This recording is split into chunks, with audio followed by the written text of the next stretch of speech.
Captain Jake Morrison stood on the bridge of the Starbound, watching the massive alien ships appear on his screen. They were huge, bigger than anything humans had ever built. Dark metal surfaces covered in strange lights made them look like floating cities in space. Jake had been exploring space for 15 years, but he had never seen anything like this. "How many ships are there?" Jake asked his crew. 12 large vessels, Captain," said Lieutenant Amy Rodriguez from her station. "Each one is at least 5 times bigger than our ship."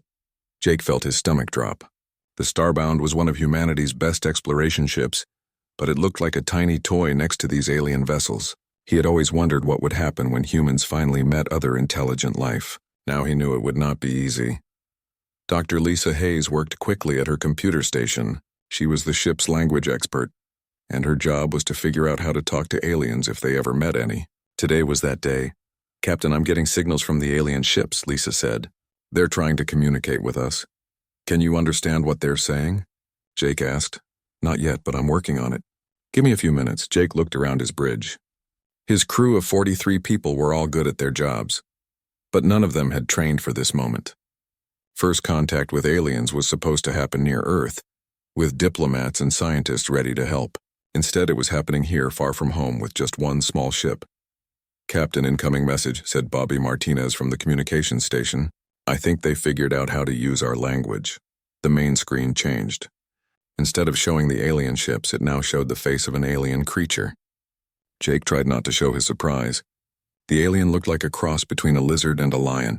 Its skin was dark green with golden markings. Sharp teeth showed when it opened its mouth. Most frightening of all were its eyes. They were bright yellow and looked very angry. "Human vessel," the alien said in a deep, rough voice. "I am Chief Commander Zalthek of the Kethvar fleet. You have entered our territory without permission." Jake stepped forward. He had practiced first contact scenarios many times, but this felt completely different. The alien's voice made it clear that humans were not welcome here. "Greetings, Chief Commander Zalthek. I am Captain Jake Morrison of the human ship Starbound. We come in peace. We did not know this area belonged to anyone." Zalthek's eyes narrowed. "Ignorance is not an excuse, human. Your kind is weak and small. We have watched your pathetic ships crawling through space like insects. You will pay tribute to the Kethvar for your crime of trespassing." "Tribute?" Jake asked. "What kind of tribute?" "You will give us something of value, or we will destroy your ship and everyone on it. This is Kethvar law. The strong take from the weak. You have 1 day to decide what you will offer us." The screen went black. Jake stared at it for a moment, then turned to his crew. Everyone looked scared. They all knew the same thing Jake knew. They had nothing that could interest such an advanced civilization. Dr. Ryan Cooper, the ship's cultural specialist, spoke first. "Captain, from what I could observe, the Kethvar seem to value strength and power above everything else. They see us as inferior because our technology is not as advanced as theirs." "What could we possibly give them?" asked Amy Rodriguez. "Our weapons are like toys compared to their ships. Our computers are probably 100 years behind theirs." Lisa Hayes looked up from her workstation. "I've been analyzing their language patterns. They use very formal speech with lots of references to honor and strength. They're definitely a warrior culture." Jake walked to the front of the bridge and looked out at the alien fleet. Each ship could probably destroy the Starbound with one shot. He had 43 people depending on him to find a way out of this situation. "Bobby, send a message to Earth Command. Tell them about our situation. Even if they can't help us, they need to know about the Kethvar." "Yes, Captain, but it will take 3 months for the message to reach Earth and another 3 months for any help to get here." "I know. Do it anyway." Jake called his senior officers to his ready room for a private meeting. Amy Rodriguez, Lisa Hayes, Ryan Cooper, and Bobby Martinez gathered around the small table. "Options?" Jake asked simply. "We could try to run," Amy suggested. "Our ship is faster than it looks." "Their ships are bigger, which usually means more powerful engines," Bobby replied. "I don't think we could outrun them." "We could try to fight," Amy said, though she didn't sound confident. 43 people against 12 warships? Ryan shook his head. "That's not fighting, that's suicide." "What about negotiation?" Lisa asked. "Maybe we can convince them we're not a threat." "They've already decided we're inferior," Ryan said. "In their culture, inferior beings pay tribute to superior ones. There's no negotiating around that." Jake rubbed his forehead. "So we need to give them something valuable." What do we have that an advanced alien civilization might want? The room fell silent. Everyone knew the answer was probably nothing. Our star charts? Bobby suggested. They've been traveling space longer than us. They probably know more about this area than we do. Cultural artifacts? Lisa tried. Music, art, literature. Would you want music from an ant? Ryan asked. That's probably how they see us. Jake stood up. We have 24 hours. I want everyone thinking about this. There has to be something. We're not giving up without a fight. As his officers left, Jake remained in his chair. Through the small window, he could see the alien ships waiting in the distance. Somewhere on those vessels, the Kethvar were probably laughing about the pathetic humans who had wandered into their territory. Jake had always believed that humans would make a good impression when they met aliens. Humans were creative, determined, and peaceful. But none of that seemed to matter to the Kethvar. They only understood strength, and humans had very little of that to offer. The next 24 hours would determine whether humanity's first contact with aliens would also be its last. The next morning, Jake called a meeting with all senior staff in the main conference room. Nobody had slept well. The alien ships still floated outside their windows like dark clouds waiting to bring a storm. Report, Jake said as everyone sat down. Bobby Martinez spoke first. I've gone through our entire cargo manifest. We have scientific equipment, food supplies, personal belongings, and some basic trade goods. Nothing that would impress a civilization that can build ships like those.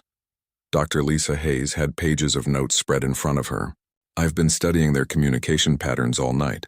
The Kethvar language has 17 different words for strength and power, but only 2 words for friendship. They really do see the universe in terms of strong and weak. What about our knowledge? Dr. Ryan Cooper suggested. Maybe we could offer them information about human culture, our history, our science. Amy Rodriguez shook her head. Think about it from their perspective. Would you want to learn about the culture of insects? That's probably how they see us. Jake looked around the table. His crew were smart, experienced people, but they all had the same worried look on their faces. What about our technology? Maybe there's something they haven't seen before. Captain, Bobby said carefully, their ships use some kind of energy source I can't even identify. Their communication system translated our language in minutes. I think our technology would be like showing them how to make stone tools. The meeting continued for 2 hours, but they kept coming back to the same problem. They had nothing to offer that would interest the Kethvar. Finally, Jake dismissed everyone except Amy Rodriguez. Amy, I need you to be honest with me. If we have to fight, what are our chances? Amy was quiet for a long moment. She had been a military officer before joining the exploration service. She understood combat better than anyone else on the ship. Captain, our ship has defensive shields and 6 plasma cannons. One of their ships could probably destroy us before we could even target them properly. 12 ships? She shook her head. We wouldn't last 60 seconds. That's what I thought. Thank you for being honest. Jake spent the afternoon walking through the ship, talking to his crew. Everyone was trying to stay positive, but he could see the fear in their eyes. Many of them had families back on Earth. They had signed up to explore space and make amazing discoveries, not to die in a hopeless battle with aliens. In the ship's small garden, Jake found young Ensign Danny Walsh tending to the plants. Danny was 22 years old and had graduated from the Space Academy only 6 months ago. This was his first mission. How are you holding up, Ensign? Jake asked. Danny looked up from the tomato plants he was watering. I'm scared, Captain, but I'm trying to stay useful. The plants help keep me calm. That's good thinking. We all need to stay calm. Danny hesitated, then said, Captain, can I ask you something? Of course. I've been watching the alien ships through the telescope. Have you noticed anything strange about them? Jake was surprised. Strange how? Well, their ships are amazing, but I've been watching the crew movements when they switch guard duty. They move slowly, like they're tired, and when they think no one is watching, some of them lean against walls like they need the support. You think they're sick? I don't know. Maybe tired or hungry? It's hard to tell with aliens, but something seems off. Jake filed this information away. Danny was young, but he was observant.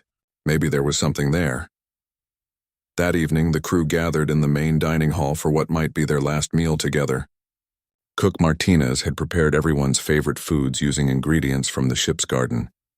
The smell of fresh bread filled the air along with roasted vegetables and herbs. Jake looked around at his crew. They were laughing and telling stories, trying to enjoy their time together. Some were recording messages for their families back on Earth. Others were writing in journals or just sitting quietly. Ensign Danny Walsh sat alone at a corner table, eating slowly and thinking. Jake watched him for a while. The young man kept looking toward the windows where the alien ships waited in the darkness. "Attention, everyone," Jake announced, standing up. "I know this is a difficult time. We're facing something none of us trained for, but I want you all to know that I'm proud to serve with you. Whatever happens tomorrow, we'll face it together." The crew applauded, but it was a sad sound. Everyone knew they were probably going to die. After dinner, Jake returned to his quarters and tried to write a final report for Earth Command. How do you explain that humanity's first contact with aliens ended in disaster? Because humans had nothing valuable to offer. How do you tell Earth that space was full of powerful beings who saw humans as inferior insects? A soft knock on his door interrupted his thoughts. "Come in," Ensign Danny Walsh entered, looking nervous. "Captain, I'm sorry to bother you, but I have an idea." "I'm listening." "I know this sounds crazy, but what if we offered them food? Real food, I mean. Fresh bread, vegetables from our garden, things like that." Jake stared at the young man. "Danny, they have technology we can't even understand. Why would they want our food?" "I've been thinking about what I observed earlier. They look tired, maybe even hungry. What if their advanced technology can't make food that tastes good? What if they've forgotten what it's like to eat something that was grown with care instead of manufactured in a machine?" "That's a big assumption, Ensign." "I know, Captain. But think about it. They could have destroyed us immediately, but they gave us time to offer tribute. Maybe they're hoping for something specific. Maybe they're looking for something they've lost." Jake considered this. It was probably a foolish idea, but they were out of reasonable options. Even if you're right, why would fresh bread matter to warriors who could conquer planets? Danny was quiet for a moment. "Captain, my grandmother used to say that no matter how powerful someone becomes, they never forget the comfort of home-cooked food. Maybe that's universal. It was a crazy idea. But crazy was all they had left. Ensign, if you're wrong about this, we're all going to die. If I'm right, Captain, maybe we all get to live." Jake made his decision. Tomorrow, when the Kethvar came for their tribute, humanity would offer them bread. The morning of the deadline arrived too quickly. Jake had barely slept, and from the looks of his crew, neither had anyone else. The ship felt different, quieter. Everyone moved carefully, as if making too much noise might bring the Kethvar's attention before they were ready. Jake called his senior officers to the bridge one final time. "Has anyone changed their mind about our plan?" Dr. Ryan Cooper shook his head. "Captain, I still think offering food to an advanced warrior species is insane. But since we don't have any better ideas, insane might be our only chance." "I've been thinking about it all night," said Dr. Lisa Hayes. "If Ensign Walsh is right about them being hungry or tired, then maybe food could work. In many cultures, sharing food is a sign of friendship and respect." Amy Rodriguez looked uncomfortable. "I don't like putting all our hopes on the observations of a rookie ensign, but our weapons won't save us. Maybe kindness will." Bobby Martinez had been unusually quiet. Finally he spoke. "I've been monitoring their ships. Their energy patterns are irregular, like they're running on backup power. Maybe they really are having problems," Jake nodded. "Then we go with the plan. Bobby, send a message to the Kethvar. Tell them we're ready to present our tribute." 20 minutes later, the reply came. "Human vessel, prepare to receive the Kethvar delegation. Any sign of treachery will result in immediate destruction." Jake's hands were shaking as he prepared for the meeting. In the ship's kitchen, Ensign Danny Walsh was carefully wrapping a fresh loaf of bread in a clean white cloth. The bread was still warm from the oven, and it smelled wonderful. Danny had spent the early morning hours making it perfect. "Are you sure about this, Ensign?" Jake asked. Danny looked scared but determined. "No, Captain, I'm not sure about anything. But this feels right somehow." The Kethvar transport ship docked with the Starbound exactly on schedule. Jake watched on the security monitors as 5 alien warriors stepped aboard his ship. They were even more impressive in person than on the view screen. Each one stood over 7 feet tall with powerful muscles visible under their dark armor. Their yellow eyes missed nothing as they looked around the human ship. Chief Commander Zalthek led the group. His armor was more elaborate than the others, with golden symbols that probably showed his rank. When he walked, the deck plates vibrated under his weight. Jake met them in the main conference room along with his senior officers and Ensign Walsh. The humans looked tiny compared to the HFY warriors. Jake could smell something like metal and ozone coming from the aliens, probably from their advanced equipment. "Human Captain," Salthek said in his deep voice, "you have had sufficient time to prepare tribute. What do you offer the HFY?" This was the moment that would decide whether they lived or died. Jake looked at his crew one more time, then nodded to Danny Walsh. The young ensign stepped forward, holding the wrapped bread in both hands. The HFY warriors watched him with curiosity. Danny was clearly terrified, but he kept walking until he stood directly in front of Chief Commander Zalthek. "Great Chief Commander," Danny said, his voice shaking only a little. "We humans are not rich in technology or weapons. We cannot offer you anything that matches your advanced civilization, but we can offer you something from our hearts." Danny unwrapped the bread. The wonderful smell filled the room immediately. The warm golden loaf looked perfect, with a crispy crust and soft inside visible where it had been cut. "You can have my bread," Danny said simply, holding it out to the alien chief. The conference room became completely silent. The HFY warriors stared at the bread like they had never seen anything like it before. Chief Commander Zalthek's yellow eyes went wide. His huge hands trembled as he reached toward the offered bread, then stopped. "What is this?" Zalthek asked, his voice much quieter than before. "It's bread, sir," Danny explained. "Made from grain we grow in our ship's garden. My grandmother taught me how to make it. It's still warm from the oven." Zalthek's breathing became heavy and irregular. The other HFY warriors exchanged glances that the humans couldn't interpret. Something was happening, but nobody understood what. "You offer us food?" Zalthek asked. "Food that you made with your own hands?" "Yes, sir. It's not much, but it's all we really have to give." Zalthek stared at the bread for a long moment. Then slowly he reached out and took it from Danny's hands. The moment his fingers touched the warm loaf, something changed in his expression. The mighty alien chief began to shake. His yellow eyes filled with moisture that looked suspiciously like tears. He brought the bread close to his face and breathed in the smell deeply. "How long has it been?" he whispered so quietly that the humans almost couldn't hear him. "Chief Commander," one of the other HFY warriors asked. "Are you well?" Zalthek didn't answer immediately. He broke off a small piece of the bread and put it in his mouth. The moment he began to chew, tears started flowing down his face.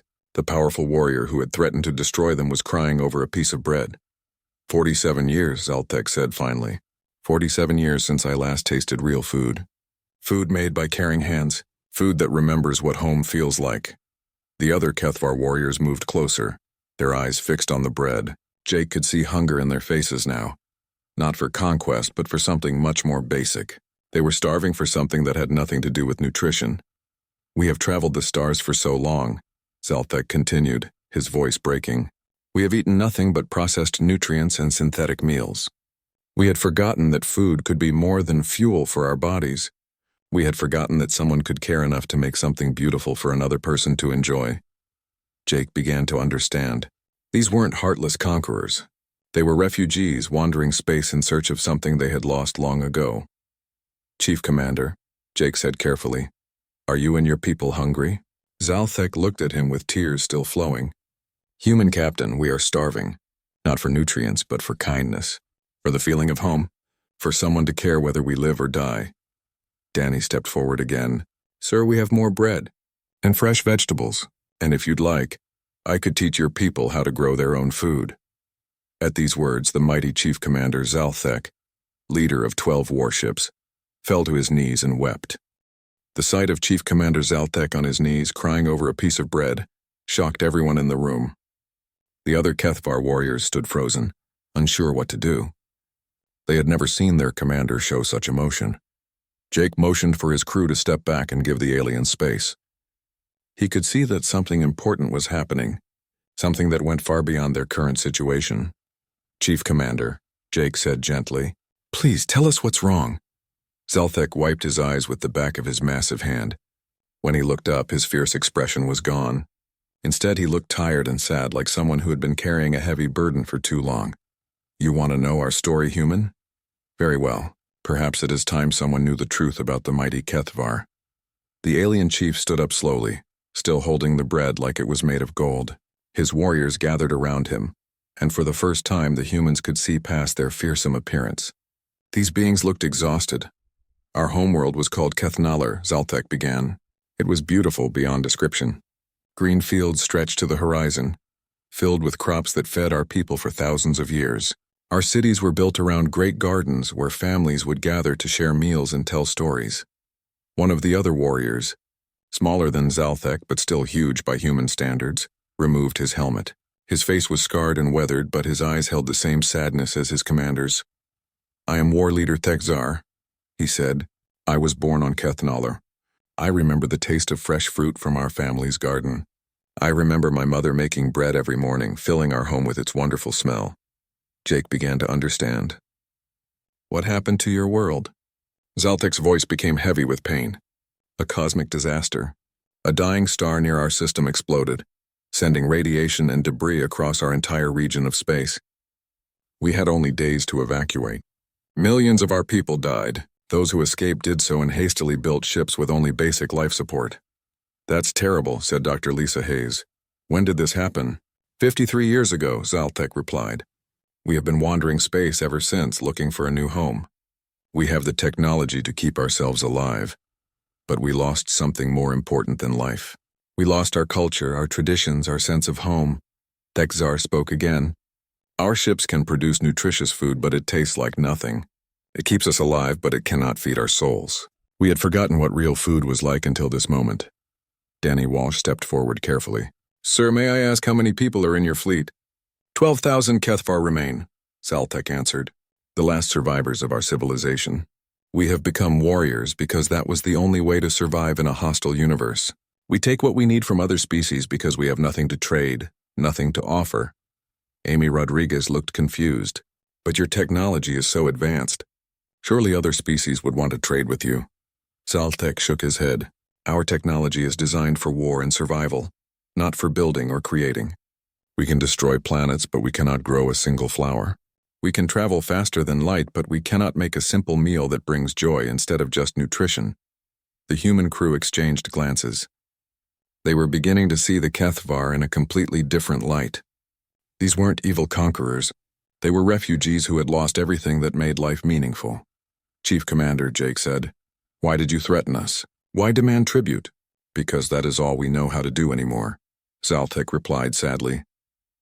"We have been warriors for so long that we forgot how to be anything else.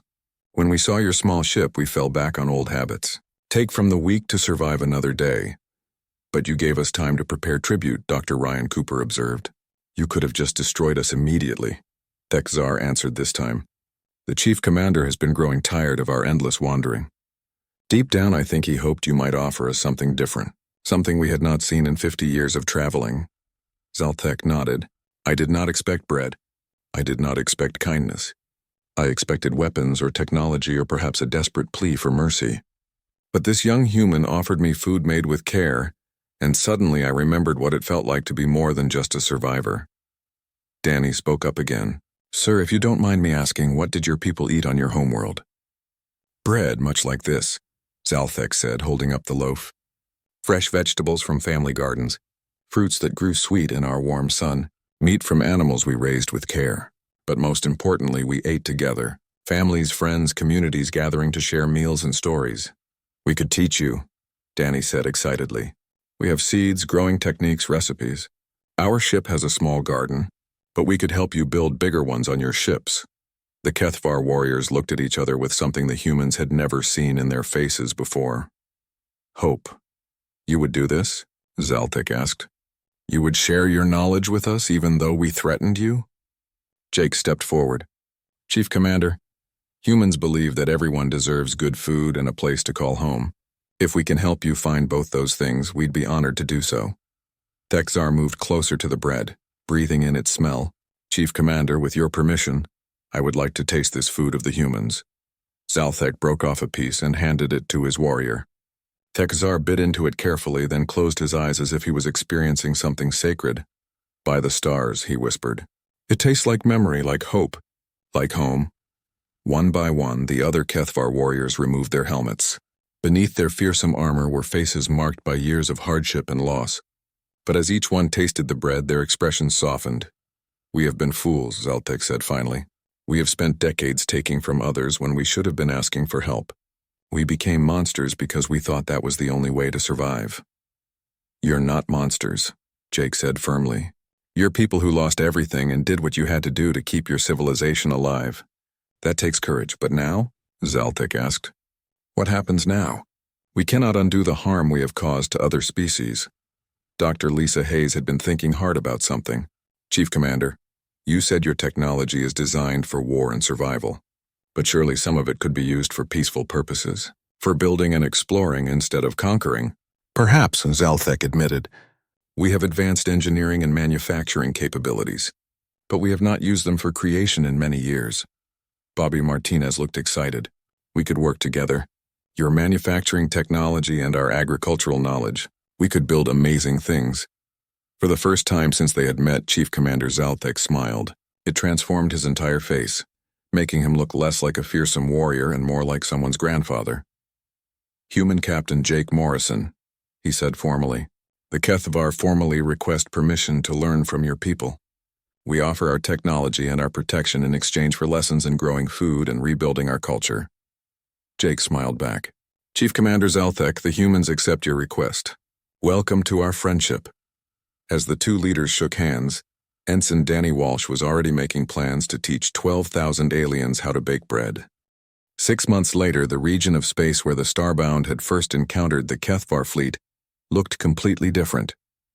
What had once been empty darkness now bustled with activity as humans and aliens worked together to build something amazing. The Kethvar had used their advanced manufacturing technology to construct massive agricultural stations in orbit around a nearby star. These stations were marvels of engineering, with controlled environments perfect for growing crops. But the real magic happened when human knowledge was added to alien technology. Ensign Danny Walsh, now promoted to agricultural specialist, stood in the main garden of Station 1, watching Kethvar children learn to plant seeds. The children had been born in space and had never seen a real plant before. Their wonder as they watched tiny sprouts emerge from the soil reminded Danny why this work was so important. Danny, called a familiar voice. He turned to see Thegzar approaching, carrying a basket of fresh vegetables. The former warrior now spent his days in the gardens and he had never looked happier. How's the harvest coming along? Danny asked. Better than we ever hoped, Thegzar replied, setting down his basket. The tomatoes are particularly sweet this season. Chief Zalthek says they taste even better than the ones from Kethnalar. Over the past months, Danny had learned a lot about Kethvar culture. Before the disaster, they had been peaceful farmers and builders. The warrior society they became was born from necessity, not nature. Now that they had hope for a real future, their true personalities were emerging. Speaking of the chief, Danny said, Have you seen him today? He's in Kitchen 7 with your Captain Morrison. They're planning the feast for next week. Danny smiled. The monthly feast had become a tradition that brought both species together. Humans taught Kethvar how to cook, while the aliens shared stories of their lost homeworld. These gatherings had become the foundation of their growing friendship. As Danny walked through the station, he marveled at how much had changed. Kethvar engineers worked alongside human scientists to develop new growing techniques. Children from both species played together in the parks that now filled the stations. The smell of fresh bread could be found everywhere, as the aliens had become passionate bakers. He found Captain Morrison and Chief Commander Zalthek in one of the large kitchens, surrounded by the wonderful smell of cooking food. Both leaders were covered in flour and laughing at something. Danny, Captain Morrison called out. Perfect timing. The chief has been experimenting with a recipe from his homeworld. He needs someone to taste it. Chief Zalthek held out a piece of what looked like sweet bread with purple fruit baked inside. Danny bit into it and his eyes widened. The flavors were incredible, unlike anything he had ever tasted. This is amazing, Chief. What is it? We called it memory bread on Kethnalar, Zalthek explained. My grandmother made it for special occasions. I thought the recipe was lost forever, but working in these kitchens brought the memories back. Have you tried adding some of those earth spices we brought last month? Danny suggested. An excellent idea, Zalthek agreed. Perhaps you could help me experiment? As they worked together, Danny reflected on how much his life had changed. 6 months ago, he had been a scared young officer facing what seemed like certain death. Now he was helping to rebuild an entire civilization. The simple act of offering bread had led to the greatest alliance in human history. Dr. Lisa Hayes entered the kitchen carrying a tablet full of data. "Captain, I have the latest reports from the other stations." "Good news?" Captain Morrison asked. "Incredible news. Station 3 just achieved complete food self-sufficiency. Station 5's population has grown by 800 new births. And most importantly, the Kethvar Council has voted to establish their first permanent colony." Chief Zalthek's eyes filled with tears of joy. "A real home. After 53 years of wandering, my people will have a home again." "Where will you build it?" Danny asked. "We found a beautiful world 3 systems away," Zalthek replied. "Rich soil, clean water, perfect climate for agriculture. We're calling it New Kethnalar. Will you need help setting up farms?" Danny offered immediately. "We were hoping you would ask," Zalthek laughed. "The council has formally requested that you serve as our agricultural advisor. If you're willing to leave the Starbound." Danny looked at Captain Morrison, who smiled and nodded. "It's your choice, Danny. But I think you'd make an excellent agricultural advisor." Over the following weeks, preparations for the new colony moved quickly. Human families volunteered to move to New Kethnalar to help establish the agricultural systems. Kethvar engineers designed cities that centered around community gardens and markets. It would be a world where both species could live together and learn from each other. The day finally came when the first colonists departed for their new home. Danny stood on the observation deck of the Starbound, watching the convoy of ships disappear into hyperspace. Captain Morrison joined him at the window. "Any regrets about going with them?" the captain asked. "None at all," Danny replied. "This is what I was meant to do. Help people grow food and build communities. The Kethvar are lucky to have you. They've come so far from the warriors who threatened us 6 months ago. They were never really warriors at heart," Danny observed. "They were farmers and builders who had to become fighters to survive. Now they can go back to being who they really are." Word of the human-Kethvar alliance spread quickly through the galaxy. Other species watched in amazement as former enemies became the closest of friends. The story of the bread became legend, told in a dozen different languages across hundreds of worlds. The phrase, "You can have my bread," became a universal symbol of peace and generosity. Diplomats used it to open negotiations. Parents taught it to their children as a lesson about kindness. It appeared in art and music throughout the galaxy. Years passed. New Kethnalar flourished into one of the most beautiful worlds in known space. Its cities were built around vast gardens where humans and Kethvar families lived side by side. The planet became famous for its incredible food and its spirit of cooperation. Danny, now middle-aged and respected as the galaxy's foremost expert on interspecies agriculture, often visited schools to tell children about that day on the Starbound.